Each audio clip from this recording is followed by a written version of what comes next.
Herrin and I met in January 2002. We both had the idea that we wanted to make documentaries about the Bellingham rock music scene, so Brent Cole from What's Up magazine introduced us and suggested that we pool our resources and work on one together. The next month we started shooting, mainly live performances, and in the spring we both took on the documentary as a school project. From there it developed a life of its own. At that time, the main purpose for the documentary was to find the reasons behind what we thought was a very unique, thriving music scene here in this small town in the corner of the U.S. I've lived in both Seattle and L.A. during the periods that the music scenes were booming in those cities, but I'd never experienced there what I found here.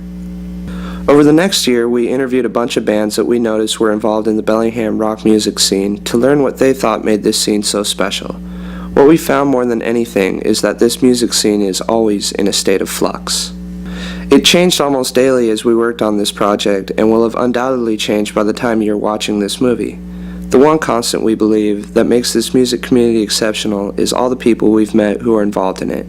This movie is a snapshot of a moment in the life of the Bellingham music scene.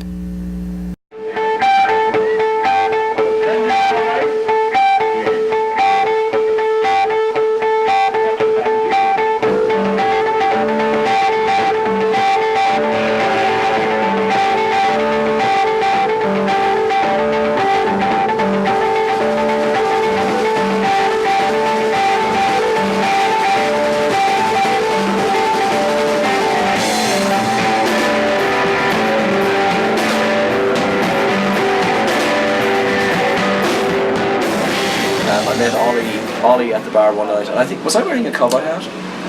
No, you just looked like a rock star. I looked like a rock star, so he approached me and he asked me. I thought the term was. I think he asked me, anybody, but do you play in a band? And I said, yeah. Never even met you before. Yeah, I never met you before, and he said, well, I'm a drummer and I'm looking for a band, and I said, oh, cool, you know. So he gave me his number, and I thought he was really cute. But then I found out he had a darling wife. We hired whoever wanted to play, and then we fired everyone we didn't want to play with. Yeah, we all met at the bar. At Casa. Yeah, Casa. Across the street, we met each other. We met at Taco Bell when they had ashtrays. Yeah. Before they had anything besides just hot and mild sauce. And we came together out of, I guess, several bands that knew each other.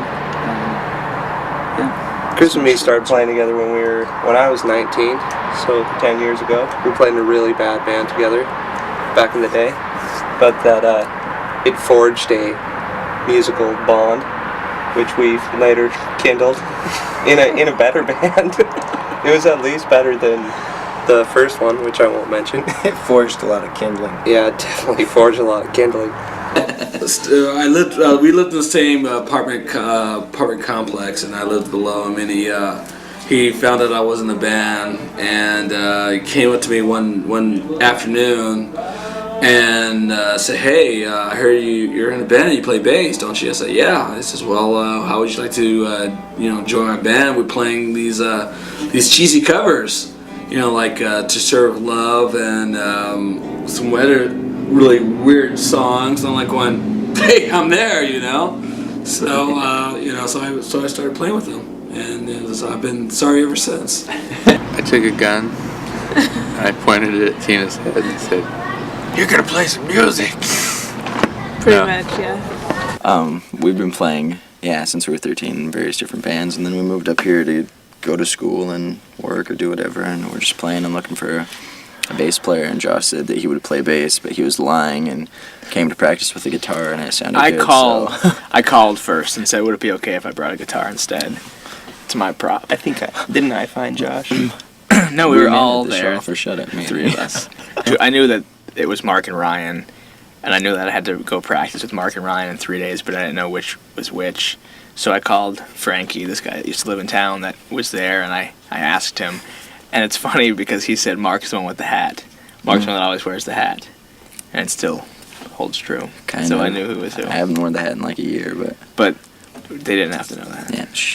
We sat outside our practice space one night for probably an hour just talking about how we needed a bass player, and we had 5 songs. And I think it was the very next morning. It was literally the next Dan day. walked into the video store, and Brandon was working. And he just said something like his bass was sitting right behind him too, or something. And No. It was just I just looked at Brandon and we had a weird conversation. It was the tattoos. we just started talking about And it was music, like, yeah. you don't happen to play bass, do you? Yeah, that's exactly how it came up. Yeah. Now I'm kind of all hazy on how long we've been doing this, but We were at a bar one night. yeah, well, we were at a bar at the Ranch Room talking about stuff, and I think I was talking about how I had just gotten a new guitar, the brown guitar, and was learning how to play it, and Dan asked, well, do you want a drummer? And yeah. Dom called me on the phone. Our two husbands were in bands, so she wanted to do something, and I thought, cool. Everybody else seems like they're having fun, so, yeah. We figured if they could do it, we could do it. Yes. I always saw Ian at the shows and thought he was a cool-looking guy. I wanted to meet him. He's a weird beardo. Finally walked up to him at one of the shows and was like, all right, I gotta meet you. And then we met. And then after Pacer broke up, I was forming a new band, and we ended up needing a bass player. And Ian said, hey, if you need a bass player, let me know. And so I did. I'm still trying out. Yeah, he's not an official member yet. They're paying me by the hour. Ads, wasn't it? Found each other on the Ads. Yeah. How do we come to be a band? Well, it all starts with the crack. Well, I met Carrie when I was 5, when we were 5. I think they want to go in the Wayback Machine. So we all kind of, the 4 of us kind of hung out. And we talked about starting a band for a while. And we had songs and... We had a couple songs. So we had, we first had a show up in Acme. So they used to have like joke shows out there all the time, so it wasn't that big of a deal. So called up Mike one night, and I was like, well, we're gonna play this party. Can you come out and play with us? Never played with us before. And picked him up at the bar, the 3B. And like we're in Kirill's car going out to Acme. I'm in the back going, okay, here's the first number. Here's the second number. And so like it wasn't a joke show at all. Like we're playing our first show in front of like, after we went on 3rd after like Federation X and then the Riderwoods. And then who both knew what they were doing. So yeah, exactly. So I started drinking tequila, and I always remember Bo from Federation X. He said, he goes, okay, LP, you've been talking about this band for a long time. Let's see it. I kind of like blacked the whole thing out. I remember getting a bloody lip from the microphone or something, and then it was over, and I don't know. Federation X was beaming with enthusiasm. They were just like, that was fucking amazing. What everybody said was most people don't have the balls to sound like that. So I don't know. You can take that however you want.